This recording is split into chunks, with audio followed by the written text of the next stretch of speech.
The first thing that we're going to do, if we can establish a boating history for the vessel, is that we're going to ask some questions to determine the last locations where the vessel has launched. Then we're going to go ahead with our inspection. Really what we're looking for at that point is mud, water, plants, or animals. Anything that poses a risk of introducing new species into our waters.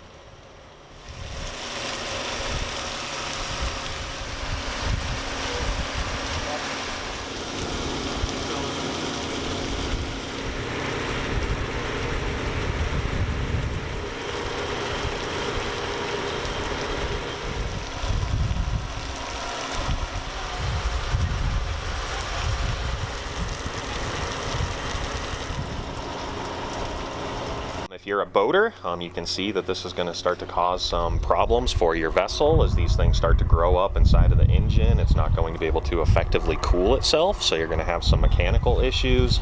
In terms of the water body itself, those muscles are going to start to attach themselves to all the rocks and the docks, making it very difficult to recreate at our water bodies.